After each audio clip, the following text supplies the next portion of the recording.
Thank you so much to the Minister, Pavel and Professor Herbel for the invitation and to be here in the Senate and the Palace of Wallenstein.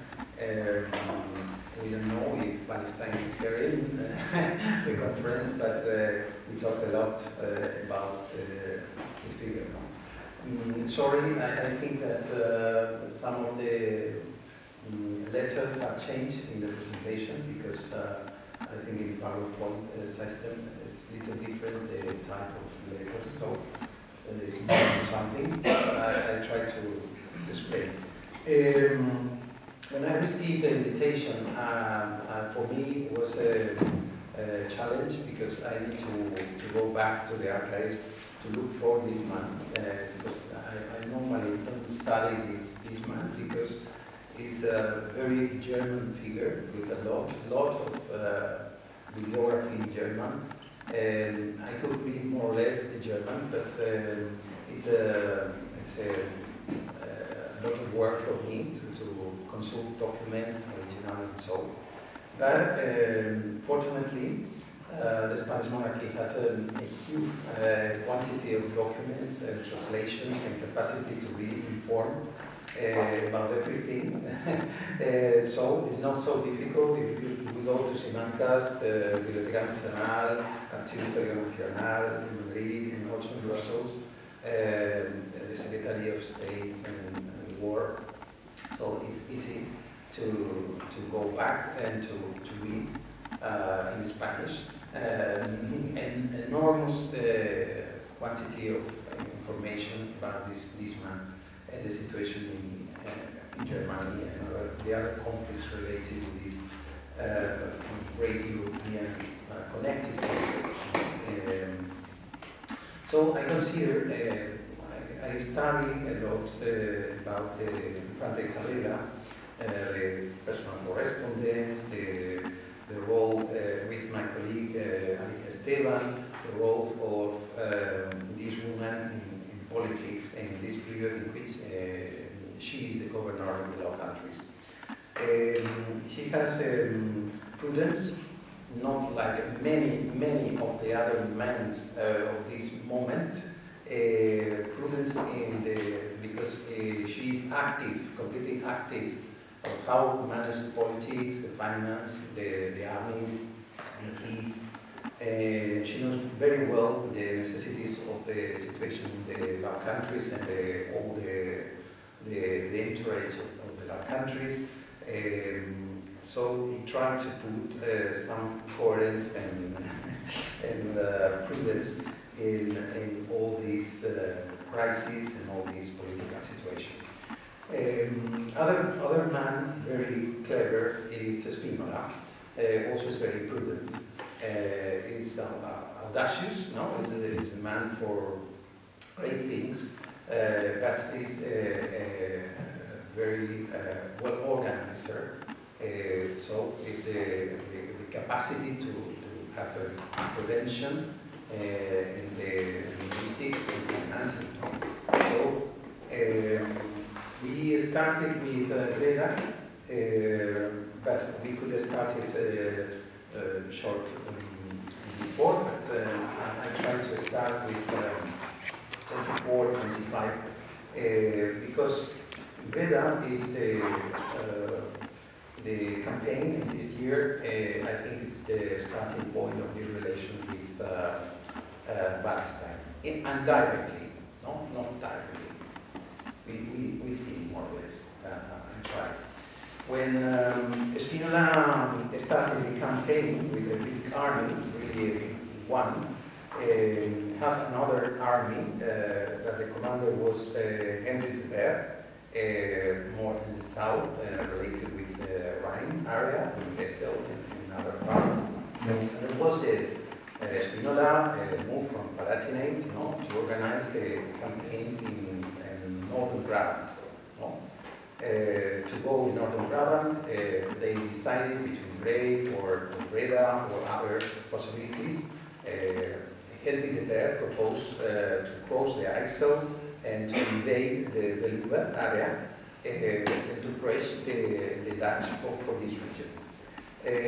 Spinola has a victorious campaigns in the 1605, 1606, crossing the Rhine, Rheinberg, and other areas to press the Republic in Gaul, Grunlo, Lingen, Oldenzaal, and create this series of strategic points to press the Republic, and the Republic need to create a series of fortifications in these areas to try to prevent invasions from this part of the Republic that is not prepared for a professional army invading this area. This area is the backyard of the Dutch, and the idea of Frisia, Oriental and Western and Eastern Frisia. The Western Frisia is an area longer than we consider if we study the 17 provinces. No? They mention Frisia, including the Duchy of Frisia, but also Overijssel, Groningen, Drenthe. No? It's an area bigger than one. Frisia also has their own statutor and support heavily the armies of the Republic. This is a line of the Nassau and have close links with other German police to support the force of the Dutch army. It's for that Frisia is continually used as a clear goal for the Spaniards to press the Republic in another way, using the cooperation with the German princes to press the Dutch for this area. But in the 20s, there is another reason that we can see in the diapositives. The war in the 20s is an economic war against the Republic, the Dutch Republic. It's not only strategic in terms of fortifications, armies, and so, but also blockades create an almirantage in Spain. Also in 25, it's designed or named as Captain General of the Admiralty Spinola to reinforce the naval forces of the Low Countries to create a bigger fleet in Dunkirk and Madrid and Ostende to press the fishing industry of the Republic and also to create difficulties in the traffic through the rivers to Germany that profit or provide a lot of resources for the Dutch. So the cooperation with Wallenstein in several years goes in this direction to create blockades the main rivers Elba, Weser, Ems, and the Rhine and Mosa. All these rivers will be blockaded in different campaigns to press the Republic to negotiate peace. If we consider the pressure provided by the Frisian campaigns of Spinola in 1606, we know that in 1607 started the negotiation for the truce.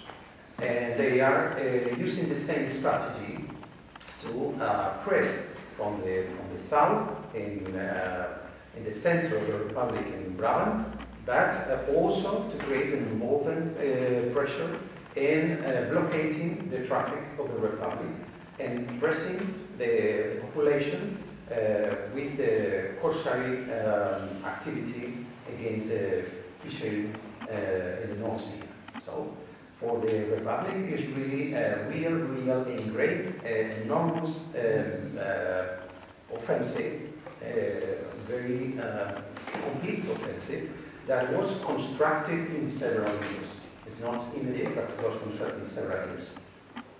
We could see the link between the Frederick von Palatinate, his refugee in the Hague, with Elizabeth Stuart, and this man, Count of Mansfeld, is the general that will be make real the dreams.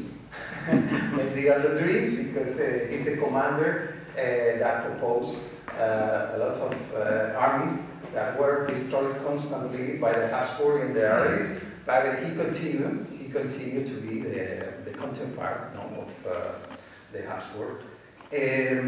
Several times was tried to be hired or collected by the Infanta and the Spaniards also. If they need money, we give money and an army. No, it's no problem. We have in the Spanish monarchy and the Habsburg, the question of religion is not important. You could see all the commanders. We have Lutherans that were Calvinists or were Catholic and then continue to be Protestant, and Catholics that are fighting with protesting against the Catholics. So the question of religion is not really useful, only for pamphlets and for predication or something like that. But for the Nassau, it's the question of solidance, to have these allies, to provide and construct big alliances. It's a question of security, of course, but it's also to create a princely court in a republic. So the Grand Nassau is playing another role in terms of international politics. If we see the situation of the siege of Breda, we see that in the siege or supporting the army of Spinola arrived forces from the imperial part, mainly from the Catholic League army. Its uncle, for example, that would be prized with a golden fleece also, because their Isenburg uncle and Collato received golden fleece orders, collars, in gratification for the role played in the campaign in Breda. Not Collato directly in Breda, but in the operation connected with Breda. Because we must consider that Breda is an objective with a great army in the siege, but there are an army in moving from Maastricht and in different parts to block the army of Mansfeld or the army of Frederick Henry. But there is another army in the Palatinate also to block or control the movements of the French in Alsacia, the Alsace, and these troops also, we must consider that the Halberstadt rushed from Silesia to go to recruitment the French cavalry to support Mansfeld. So Bettengabor has not the support and they need to make peace, or truce at least, in this real moment, because all these movements are creating a lot of additional efforts. Also the Danish, with the Sweden, are moving troops to the Westphalian area, to press this area, but coming from the Western Frisia. So these armies from the Catholic League are moving to protect the monarchy in this offensive, but they are direct to liberate the pressure of the Danish in Westphalia. There are other actors involved, for example, the Duke of Neuburg. The Duke of Neuburg is negotiating in Madrid and also in Brussels the recuperation of, it's a lot of time, but of course, very quickly. Okay, I need to go rush. You could see here in the calotte engraving the position of Mansfeld near Breda. Here in the paintings, of course, and also in the paintings, the series of painting of Snyder's. The president of Antwerp is clearly in front of the army of also Isenburg with the Germans troops are in front of Mansfield, no? But if we continue, which is the first contact? When the first proposal was in the Diet of Sopron, the Count of Osona received the proposal from Wallenstein to support the Spanish monarchy, and the Infanta in this moment is during the Diet to send 20,000 men for the service of cooperation with the Spanish army in the Netherlands. 15,000 infantrymen and 5,000. It's an army, it's a big army. And the Infanta said, no, I don't need this, because he's a man with power, he's a man that needs the permission of the emperor in that moment, and she thinks that it's not possible to have a commitment in a long time for this army, because the emperor could need very soon or very quickly. And this is a man with power, so I don't need more heads in the army.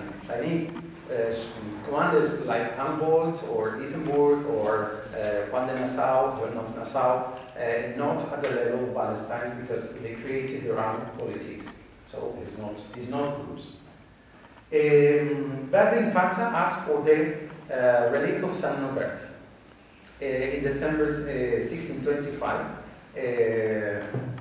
Wallenstein had captured Magdeburg and was present in the area.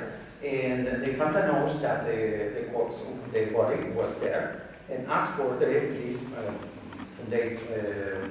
founder of the Remonstrance order, and asked for the relic. The relic was sent to Prague, and it's patron of Bohemia, no? But it's in struggle. I think it's interesting, the correspondence between the Infanta and Wallenstein, partially published in summaries by Horemans in 1848, explaining this relationship of cooperations. If we review this correspondence between 1525, there is one example before, because when Wallenstein was colonel of cavalry, asked for recruit 1,000 cuirassiers in Flanders, and was given permission for that to fight in the war in Bohemia. No? So I think that the relationship between the Spanish army in Flanders and the Imperial Army with Wallenstein, mainly as supporting occasional troops in some campaigns, in some moments. Also, when Wallenstein needs troops from the emperor to recuperate these troops for other campaigns, and this is maps only to see the situation of Frisia and the pressure. The other way in which they cooperated is providing commanders for the army of the Wallenstein, the Imperial Army. You know? We have seen the cooperation of Baltasar Maradas, that become lieutenant general, but also participate occasionally in the defense of the Low Countries. We have the case of John of Nassau, that was a figure very clear also in Breda, but became a very important mariscal for him. And Isenburg was proposed for the Infanta to go to select John of Nassau as mariscal for Wallenstein. No? The cases of the horses that you mentioned, how the Spanish council decided that only, say, 6 horses for Wallenstein and not 12. I need to check if there was some boy or not. He was really passionate for horses.